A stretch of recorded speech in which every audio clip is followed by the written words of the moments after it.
భారత రాజ్యాంగాన్ని అరువుల మూట లేదంటే patch work of different constitutions అంటారు.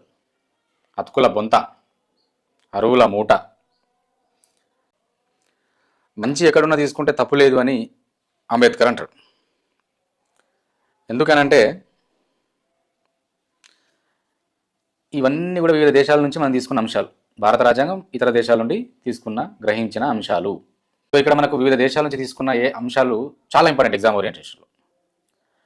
ఖచ్చితంగా ఒక ప్రశ్న 100% పడుతుంది. సో అవి ఏంటి అనేది మనం గుర్తుపెట్టుకోవాల్సిన అవసరం ఉంది. దానికి సంబంధించి చూద్దాం.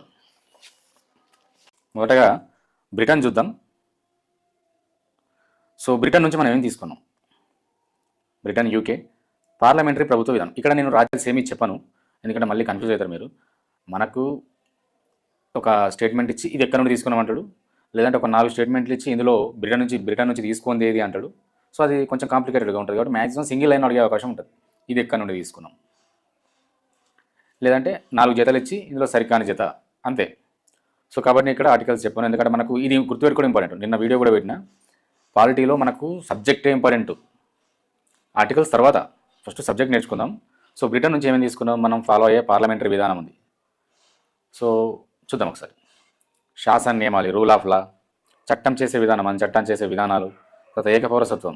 దేశం మొత్తం మనకు ఒకటే పౌరసత్వం ఉంటుంది. క్యాబినెట్ వ్యవస్థ, రిట్లు జారీ చేసే విధానం, హేబియస్ కార్పస్, మాండమస్, సెర్షియరీ, కోవరెంటో. సో ఇవన్నీ పార్లమెంటరీ ప్రత్యేక హక్కులు, పార్లమెంట్కు ఉండే ప్రత్యేక హక్కులు, ద్విసభ విధానం, లోక్సభ, రాజ్యసభ, లోక్సభ స్పీకర్ పదవి మరియు దాని పాత్ర.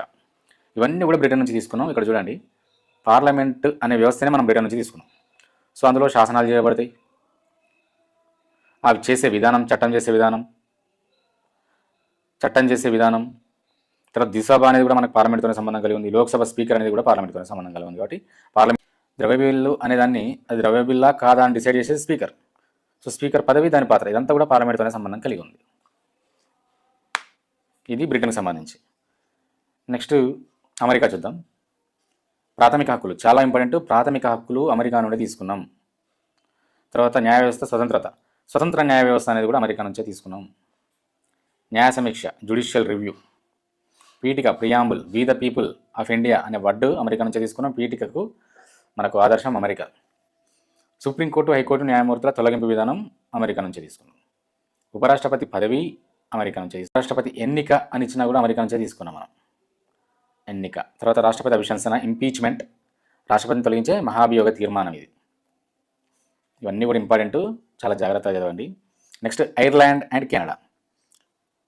ఆదేశిక సూత్రాలు, DPSP, directive principles of state policy. ఆదేశిక సూత్రాలు ఎక్కడ నుండి తీసుకున్నామంటే ఐర్లాండ్ ఎక్కడి నుంచి తీసుకున్నట్టే Spain, but Ireland main important, గుర్తుపెట్టుకోండి. ఆదేశిక సూత్రాలు మనం మాత్రం ఐర్లాండ్ నుండే తీసుకున్నాం.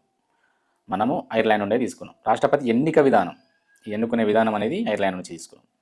రాజ్యసభకు సభ్యులు నామినేట్ చేయడం. సో ఇది రాష్ట్రపతి నామినేట్ చేస్తాడు. ఎంతమందిని?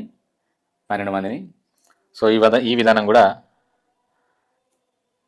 ఐర్లాండ్ నుండే తీసుకున్నాం. రాజ్యసభకు సభ్యులు నామినేట్ చేయడం ఐర్లాండ్ నుండి తీసుకున్నాం. కెనడా, బలమైన కేంద్ర ప్రభుత్వం, ఇది కెనడా నుంచి తీసుకున్నాం. అవశిష్ట అధికారాలు కేంద్రానికి ఉంటాయి. అలాగే రాష్ట్ర గవర్నర్లను నియమించడం, గవర్నర్ నియామకం అనేది కెనడా నుంచి. సుప్రీంకోర్టు సలహా కోరతాడు, సుప్రీంకోర్టు న్యాయ సలహా కోరడం 143 ప్రకారం, విత్ లవ్ రాష్ట్రపతి కోరతాడు 143. అధికారాల విభజన, ఇది కూడా కెనడా నుంచే తీసుకున్నాం.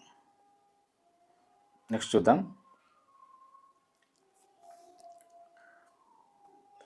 ఆస్ట్రేలియా నుంచి మనం ఏం తీసుకున్నామంటే ఉమ్మడి జాబితా, కంకరెంట్ లిస్ట్. వాణిజ్య స్వేచ్ఛ అనేది అంటే స్వేచ్ఛ వ్యాపార వాణిజ్యాలు చేసుకోవడం ఆస్ట్రేలియా నుంచే. పార్లమెంటు ఉభయ సభల సంయుక్త సమావేశం, ఎమర్జెన్సీ 108. సరే ఆర్టికల్ చెప్పొద్దు అనుకుంటున్నా, సింపుల్ కాబట్టి చెప్పేసిన 108. సో పార్లమెంట్ ఉభయ సభల సంయుక్త సమావేశం అనేది ఆస్ట్రేలియా నుంచి తీసుకున్నాం. దీనికి అధ్యక్షత వహించేది లోక్సభ స్పీకర్. ఉభయ సభల సంయుక్త సమావేశం జరిగితే దానికి అధ్యక్షత వహించేది లోక్సభ స్పీకర్. రాజ్యసభ చైర్మన్ అంటాడు, రాంగ్. అది రాజ్యసభ చైర్మన్ అంటాడు, రాంగ్. జర్మనీ వైమర్ రాజ్యాంగం అంటుందని మనం. అత్యవసర పరిస్థితుల్లో ప్రాథమిక హక్కులను నిలుపు చేయడం. రద్దు కాని ఆర్టికల్స్ ఏంటి? 20, 21. ఎటువంటి సిచ్యువేషన్ అయినా రద్దు కాని ఆర్టికల్స్ 20 and 21. తర్వాత ఎమర్జెన్సీ ప్రొవిజన్స్ ఉంటాయి మనకు 352, 356, 360, 352, 356, 360, 352 ఇది నేషనల్, 356 ఇది స్టేట్ ఆర్ ప్రెసిడెంట్ రూల్ అనొచ్చు మనం దీన్ని. 360 ఫైనాన్షియల్ ఎమర్జెన్సీ, ఆర్థిక అత్యవసర పరిస్థితి. 360 ఆర్థిక అత్యవసర పరిస్థితి. రష్యా నుంచి ప్రాథమిక విధులు తీసుకున్నాం, ఫండమెంటల్ డ్యూటీస్. పీఠికలో అంటే ప్రవేశికలో అంటే ప్రియాంబుల్లో సామాజిక ఆర్థిక రాజకీయ న్యాయం, సో ఇక్కడ నుండి తీసుకున్నాం. పంచవర్ష ప్రణాళికల భావన అనేది రష్యా యుఎస్ఎస్ఆర్ నుంచి. తర్వాత సామ్యవాద సూత్రాలు కూడా రష్యా నుంచి తీసుకున్నాం. దక్షిణాఫ్రికా నుంచి రాజ్యాంగ సవరణ విధానం పార్ట్ 20లో ఉంటుంది, ఆర్టికల్ 368. ఇది దక్షిణాఫ్రికా నుంచే తీసుకున్నాం. రాజ్యసభ సభ్యుల ఎన్నిక విధానం కూడా మనం దక్షిణాఫ్రికా నుంచే తీసుకున్నాం. నామినేట్ చేయడం ఐర్లాండ్ నుండి తీసుకున్నాం. ఇక్కడ దక్షిణాఫ్రికా రాజ్యసభ ఎన్నికల విధానమేమో మనము దక్షిణాఫ్రికా. నామినేట్ చేయడం, రాజ్యసభ సభ్యులు నామినేట్ చేసే విధానం అనేది ఐర్లాండ్ నుంచి. చాలా ఇంపార్టెంట్ అది. Next France. గణతంత్ర భావన, రిపబ్లిక్. పీఠికల స్వేచ్ఛ, సమానత్వం, సౌభ్రాతృత్వం లాంటి ఆదర్శాలన్నీ కూడా ఫ్రాన్స్ నుంచి తీసుకున్నాం. చట్టం ద్వారా నిర్ధారించిన విధానం, procedure established by law. Japan నుంచి తీసుకున్నాం. ఇది ప్రొసీజర్ ఎస్టాబ్లిష్డ్ బై లా అంటే లా ద్వారా ఉన్న విధానాలు తప్ప వేరే విధానాల ద్వారా, చట్టవిరుద్ధమైన విధానాల ద్వారా గవర్నమెంట్ కానీ పోలీసులు కానీ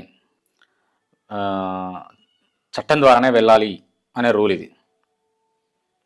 ఏంటంటే మనకు అన్ఫేర్ యాక్షన్స్ నుంచి ప్రొటెక్షన్ ఇస్తుంది. ఇది మనం జపాన్ నుంచి తీసుకున్నాం. ప్రొసీజర్ ఎస్టాబ్లిష్డ్ బై లా అంటే లా ద్వారా వెళ్ళాలి తప్పితే విరుద్ధమైన చర్యల ద్వారా జనాల్ని హింసించడం కానీ రకరకాల చర్యలకు గురి చేయడం అనేది తప్పు. సో ఖచ్చితంగా రూల్ ఫాలో కావాల్సిందే అని చెప్పేది జపాన్ నుంచి తీసుకున్నాము. Last but not least government of India act 1935 చాలా ఇంపార్టెంట్ ఇది. రాష్ట్రపతి పాలన. ఇప్పుడే మనం రాష్ట్రపతి పాలన గురించి చూసినాం 356లో. గవర్నర్ పదవి, గవర్నర్ నియామకం కెనడా నుంచి. ఇది చాలా ఇంపార్టెంట్. గవర్నర్ నియమించడం కెనడా. గవర్నర్ అనే పదవి మాత్రం ఈ 1935 యాక్ట్ నుంచి తీసుకున్నాం మనం. గవర్నర్కు ఉంటే కొన్ని విచక్షణ అధికారాలు ఉంటాయి. ఆ అధికారాలు కూడా 1935 నుంచి తీసుకున్నాం. ఫెడరల్ కోర్టు, దాని స్థానంలో మన సుప్రీంకోర్టు ఏర్పడేది. ఈ ఫెడరల్ కోర్టు అనేది కూడా 1935 నుంచి తీసుకున్నాం. పబ్లిక్ సర్వీస్ కమిషన్స్, ఇప్పుడు టీజీపీఎస్సీ, ఏపీపీఎస్సీ, యూపీఎస్సీ, సో ఇవన్నిటికి సంబంధించిన కమిషన్ అనేది కూడా 1935 నుంచి తీసుకున్నాం మనం. ఇది ఫ్రెండ్స్ వీటికి సంబంధించింది చాలా ఇంపార్టెంట్. ఇవన్నీ కూడా ఖచ్చితంగా 100% మీకు ఎస్ఐ కానిస్టేబుల్ కలిపి మినిమం మెయిన్స్ ప్రిలిమ్స్ కలుపుకుంటే మినిమం 3 to 4 మార్క్స్ వస్తాయి దీని నుంచి. ఈ కూల్గా చదవండి, ఫ్రీక్వెంట్గా రివిజన్ చేయండి, 100% గుర్తుంటాయి. Okay friends, thank you.